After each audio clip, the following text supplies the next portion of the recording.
Hello friends, स्वागत है आप सभी का math and magic tips YouTube channel में। फ्रेंड्स, आज की इस वीडियो में हम लोग पढ़ने जा रहे हैं 10वीं कक्षा के संस्कृत का चौथा अध्याय, जिसका नाम है संस्कृत साहित्य लेखिका, यानी संस्कृत साहित्य के लेखिकाएं।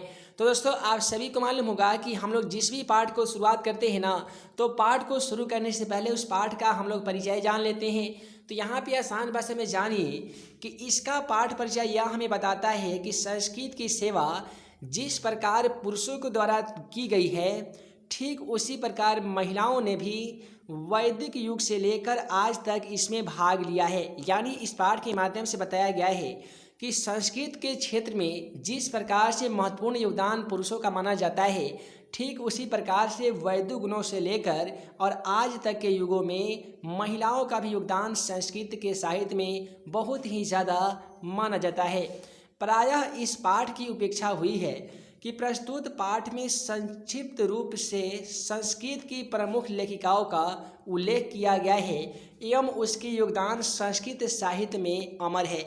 यानी इस पाठ में वह चीज़ बताया गया है कि आखिर संस्कृत के कौन कौन ऐसे लेखिका हैं जिनको संस्कृत में बहुत ही ज़्यादा योगदान माना गया है, उनके कौन कौन ऐसा योगदान है जो आज भी संस्कृत में अमर है, आज भी संस्कृत में लोकप्रिय है।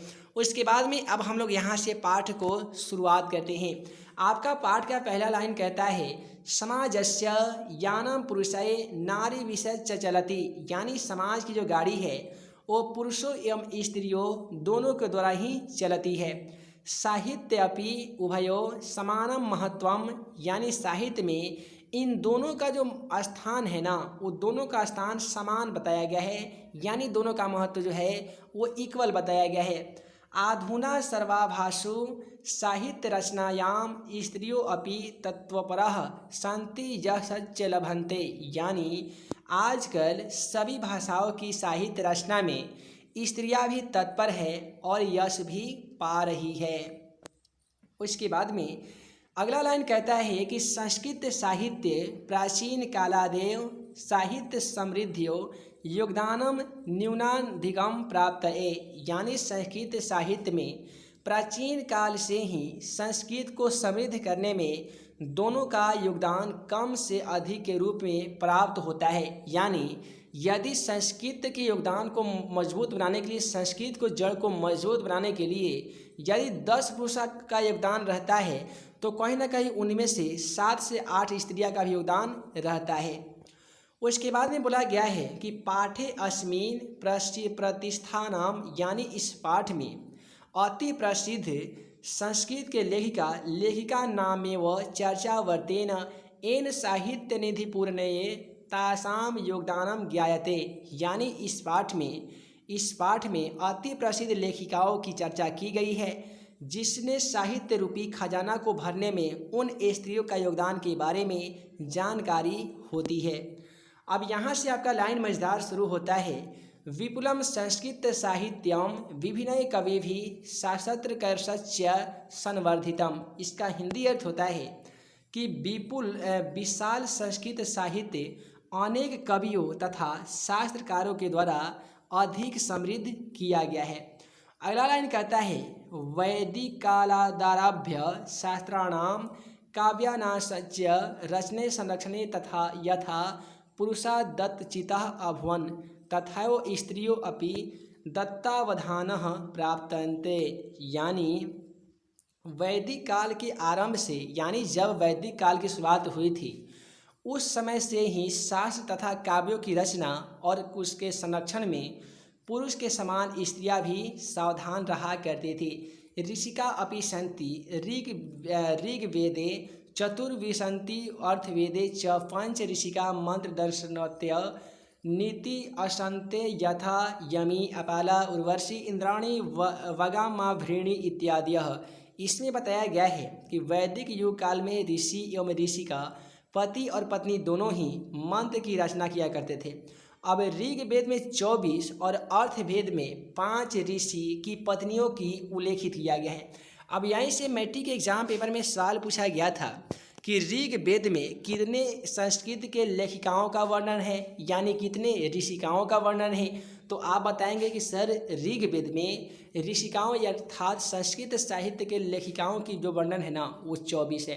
अब वहीं पे बात करते हैं अथर्ववेद में, तो अथर्ववेद में केवल 5 महिलाओं का वर्णन है जो इस प्रकार से है, यथा यमी, अपाला, उर्वशी, इंद्राणी, वगम, भृणी। ये 5 औरत एक ऐसी औरत है जिन्होंने अर्थवेद में अपना संस्कृत के योगदान में बहुत ही बड़ी भूमिका निभाए हुए थे।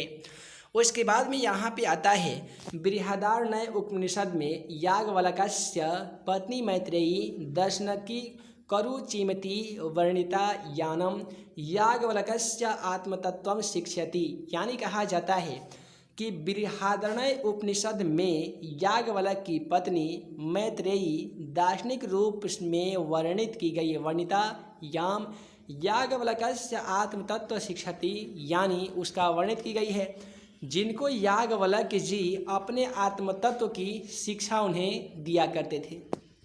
अब यहीं से मैट्रिक के एग्जाम में सवाल पूछा जाएगा कि मैत्रेयी किसकी पत्नी थी, तो आप बोलेंगे कि सर याज्ञवल्क्य की पत्नी थी मैत्रेयी। और मैत्रेयी को याज्ञवल्क्य क्या चीज़ का शिक्षा देते थे, तो उनको आत्मतत्व की शिक्षा दिया करते थे। उसके बाद में आता है जनकस्य। जनकस्य का मतलब होता है कि जनक के सभायाम शास्त्रार्थ कुशला गार्गी वाचक्रवी तिष्ठति अस्मः।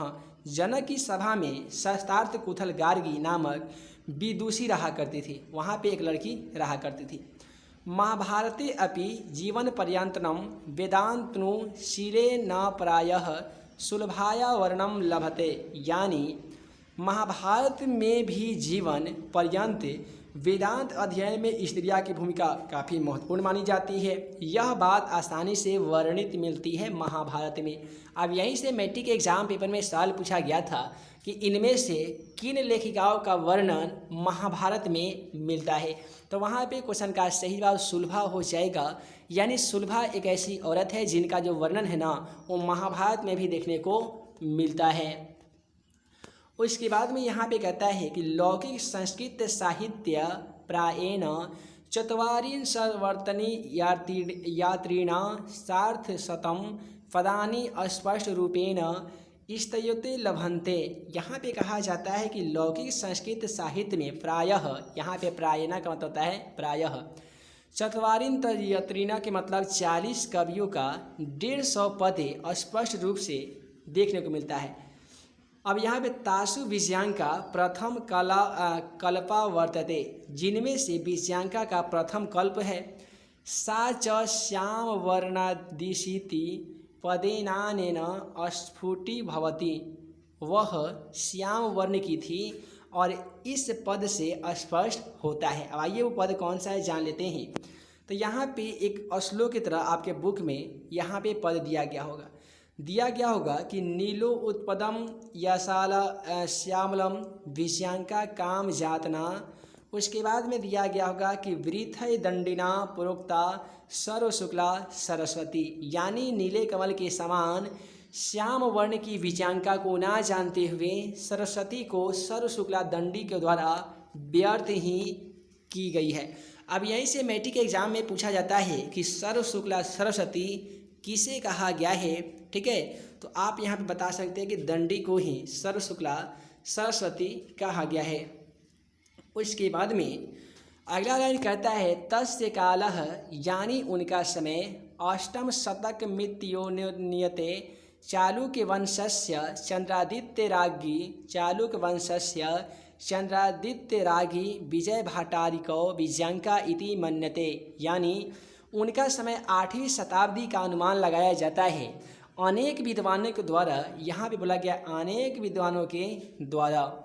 यह माना जाता है कि चालुक्य वंश के राजा चंद्रादित्य की रानी विजयांका भट्टारिका ही विजयांका है। यानी इस पाठ में बताया गया है कि जो चालुक्य वंश के जो शासनकाल था ना वो 8वीं शताब्दी में था। उनमें अनेक विद्वानों का कहना ये है कि चालुक्य वंश के जो राजा थे वो चंद्रादित्य थे और उनकी पत्नी अर्थात उनकी रानी का नाम था विजय भट्टारिका।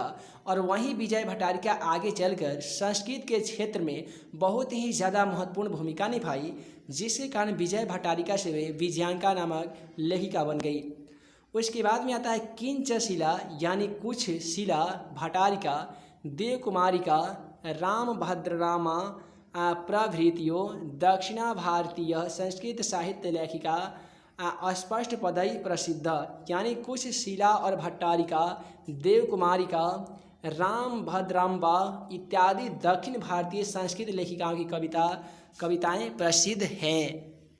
उसके बाद में अगला लाइन कहता है कि विजयनगर राजस्य नरेश, यानी विजयनगर के राजा संस्कृत भाषायां संरक्षणाय कृत प्रयास आसन नीति विदितमेव तेषामन्तः पुरे अपि संस्कृत रचना कुशलः राज्ञो भवनं कंपनरायस्य। यहाँ पे बताया जाता है कि विजयनगर के राजा संस्कृत भाषा की रक्षा के लिए जितना प्रयास किया करते थे वह पद विनाश अति रमणीय है, यानी सराहनीय है। संस्कृत साहित्य में सबसे लंबे समस्त पद का प्रयोग उसी के लिए किया गया है। अब यहाँ से शुरू होता है, यहाँ पे काफ़ी सिंपल लाइन जहाँ से बताया जाता है कि गांधी दर्शन प्रभाविता सा सत्याग्रह गीता मीरा लहरी कथा मुक्तावली विचित्र परिषद दात्रा ग्राम ज्योति इत्यादीन अनेकान पद ग्रंथानां प्रतीर्णति, यानी गांधी दर्शन से प्रभावित होकर उन्होंने सत्याग्रह गीता, मीरा लहरी कथा मुक्तावली, विचित्र परिषधात्रा, ग्रामो ज्योति इत्यादि अनेक गद्य पद और की रचना किए हुए हैं। वर्तमान काले यानी वर्तमान काल में या इस समय में लेखन रतासु कवित्सु पुष्पा दीक्षित, वनमाला भवालकर, मिथिलेश कुमारी मिश्र प्रभृति अनुदीनम संस्कृत साहित्यम पुर्यन्ति, यानी वर्तमान काल में या इस समय लेखन कार्य में संलग्न कवित्रियों में पुष्पा दीक्षितः, वनमाला भवालकर, मिथिलेश कुमारी मिश्र इत्यादि आए दिन संस्कृत साहित्य को पूरा करते हैं और इस प्रकार से आपका संस्कृत साहित्य लेखिका का जो चैप्टर है वो समाप्त हो जाता है।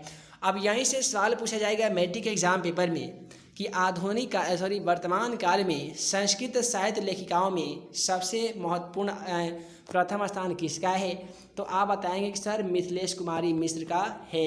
और यहाँ पे ये भी चीज़ याद रखिएगा कि पंडित क्षमाराव की पत्नी का नाम क्या था, पंडित अच्युत राय के पत्नी का क्या नाम था। उसके बाद में फिर बोला जाएगा कि विजयनगर साम्राज्य के नरेश कौन थे, यानी राजा कौन थे। उसके बाद में बोला जाएगा चालुक्य वंश के राजा कौन थे, विजय भट्टारिका किसकी पत्नी थी। तो यहीं से आपके मैट्रिक एग्जाम पेपर में ये सभी तमाम सवाल ऑब्जेक्टिव के पूछे जाते हैं। उम्मीद है आज का यह सॉल्यूशन में आप सभी संस्कृत के चौथे चैप्टर संस्कृत साहित्य लेखिका यानी संस्कृत साहित्य के लेखिकाओं के बारे में अच्छी तरीके से अध्ययन कर लिए होंगे। कितने छात्र एवं छात्राएं चाहते हैं कि अगला जो चैप्टर है उसका सलूशन लाया जाए, तो आप हमें कमेंट बॉक्स के माध्यम से बता सकते हैं। और इस बुक में स्थित तमाम क्वेश्चनों का आंसर पाने के लिए टेलीग्राम को ज्वाइन कीजिए या हमारे वेबसाइट questionforexam.com पे जाके सभी सेट का एनसीईआरटी का सॉल्यूशन क्वेश्चन आंसर के साथ पीडीएफ डाउनलोड कर सकते हैं। एप्लीकेशन को डाउनलोड करके वहाँ पे ऑनलाइन क्विज खेलने के साथ सभी सेट का स्टडी मटेरियल भी डाउनलोड कर सकते हैं। तो हे दोस्तों, मैं मुकीम अंसारी जल्द मिलूंगा अगले वीडियो में नए वीआई क्वेश्चन के साथ। तब तक के लिए बहुत बहुत धन्यवाद।